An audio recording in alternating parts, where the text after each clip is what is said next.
I can hear you. Okay. Hey, I am Monet David, a licensed professional counselor. And I am Katie Holmes, licensed professional counselor also. And we both work together at the same place, which we call Katie H Counseling. Yeah. And so, Monet, why are we doing this? We're doing this to put ourselves out there. I think that now is the time that people are pursuing therapy more than ever. And so we want our potential clients to be conscientious consumers of what therapy looks like. And the best way to do that is to kind of see who you will be potentially working with when it comes to your therapist. So we want to put ourselves out there, introduce ourselves, let you know who we are and what we're about. It's almost like demystifying the therapists Oh, themselves, for right? Because sure. I don't know, in our role, people don't often know who we are, what we're about. So this is one way to kind of open us up. Yeah, people still think about Freud and his little bow tie and stuff, and it's like it's not that anymore. It's a very different looking kind of therapy that happens these days. Definitely, definitely. So, what is your undergrad in? How'd you I get? got so I got my undergrad at UL um, in sociology with a minor in English, and I graduated in 2012. So that was my undergrad experience. What about you? What'd you get yours in? Well, I have more questions. So, did you like psychology? Well, I didn't take any psychology. I did sociology. Oh, Um, sociology. I heard yeah, something else. right. Get it straight. No, I'm just kidding. Sociology was so much fun. I actually started out as an English major because I was going to be a writer. And then that didn't pan out. So I was like, I took one sociology class and I was like, hook, line, and sinker. I need to do this instead. Learning about people is super fascinating, and learning about other cultures is super fascinating. So that was really kind of the biggest draw for me. So, did you know you wanted to be a therapist at that point? I knew that a liberal arts degree doesn't get you very far at the bachelor's level. So I knew that grad school was in the cards for me at some point. And I really love school. I love learning. And so it felt like a natural progression. The UL grad program obviously is in town, so I wouldn't have to move. I could stay within my support system. And I liked what being an LPC offered, honestly. Awesome. Yeah. What about you?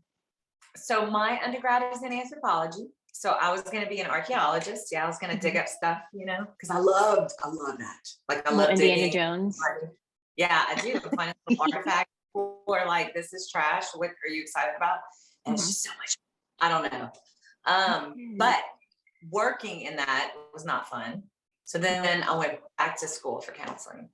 What was your minor? Because you have to have a minor if you're a liberal arts major. Do you It was remember? it was English just because I had a bunch of English courses. That's it. I mean, I'm not good at writing or anything like that. I Oh don't think. no. Not like a natural. Yeah. Yeah. That's really Just fun though. So you kind of saw the writing on the wall as well, and you're like, therapy would be a good thing to do. well, actually, I worked at a job that I made less than minimum wage once I moved back home after doing archaeology because you had to live in hotels and stuff. And then I was motivated for being a therapist because I was like, okay, I cannot make less than minimum wage. It was like it was hard. They didn't pay you to sleep, so you made less than minimum wage, and you had to sleep at Mm. the facility and stuff. So yeah, so it made me go back to school. I love it. And we went to the same program. And so we had kind of the same professors, which was really cool.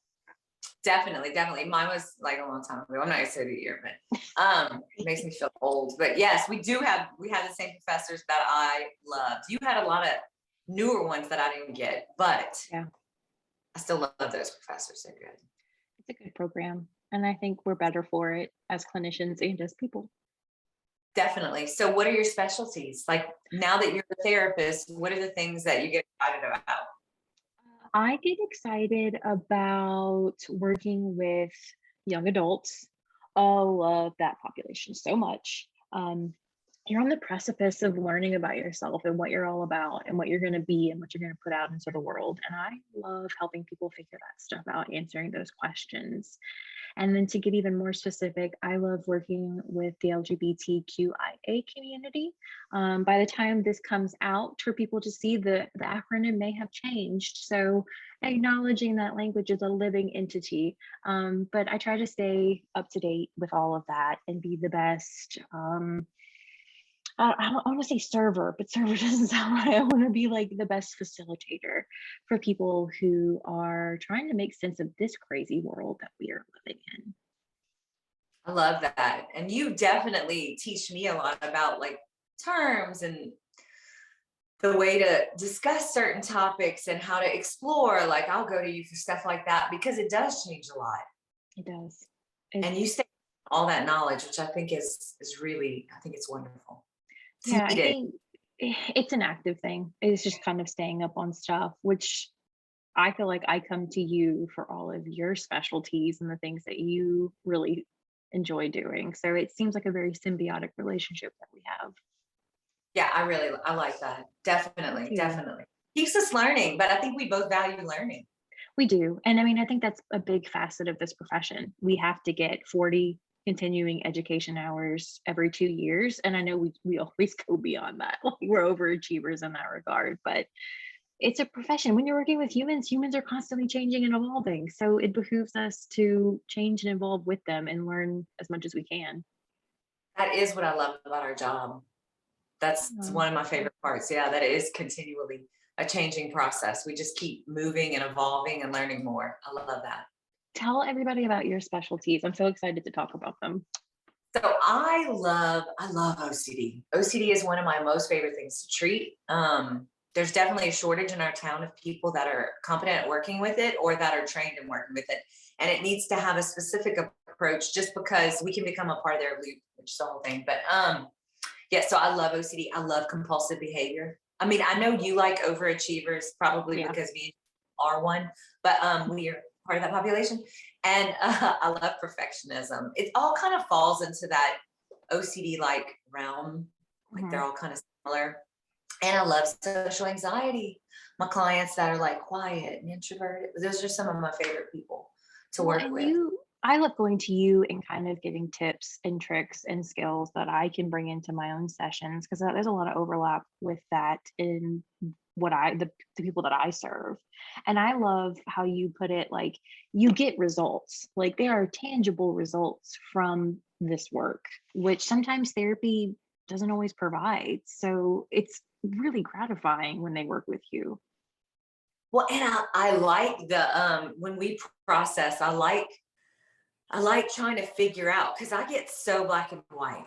Sometimes I miss the whole broader picture because I'm just like, okay, no, we're doing step one, we're doing step Mhm. two, real specific. And therapy often is about those broader learning kind of processes. Like, oh, this is Yes. perfect. It might be showing up in XYZ, or this is like me being judged by the world, or I'm thinking for the population that you love. But those broader themes are important, but still, I mean, it's still therapy even though it's not as specific or tangible, right? Yeah. And so speaking of populations, what populations do you like working with?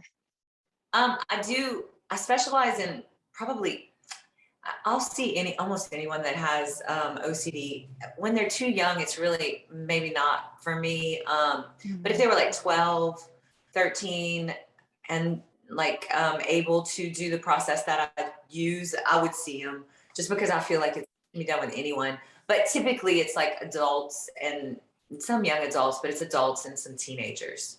That's kind of how I operate too. Like, if you can have a conversation, if we can process together, then we're good to go. The itty bitties is a special skill set that there are fabulous people in the area that do it. And I think we're so good as clinicians about knowing our scope and knowing what we're good at that we're not going to try to be a catch all, one stop shop kind of thing. And I think that's something important to look for in a therapist, like being honest about who you serve and how well you do it. Definitely. And I love that. Even with me and you, I'll refer back to you. Like if Mhm. there's a topic that I think you're better at, I'm like, you need to go to her for a little while. You can come back to me later. And you had some that we were going to possibly send to me. I mean, Yeah. that does, because we cannot be experts at everything. And so I think it just enriches like the process or the growth that someone can have if we're willing to refer and stay in our lane, basically, of what we're good Exactly. with. Oh, I like that. We're staying in our lane. It's Mhm, it's good stuff. mhm. Definitely, definitely. And we will talk more about this. I think part of our biggest pull about why we want to do this to educate people about therapy, to educate people about what we do, Mhm. to get rid of some of the myths. I just feel like there's Yes. a lot of misconceptions about what we're doing in here. You Mhm. know? And the more you know, and the more you're conscious about something, the better your outcomes will be. Absolutely. Yeah. I totally agree So, with that. wh- do you think there's anything else? I was looking at my note of what we are going to ask. Is there anything else that you want people to know about you? I want people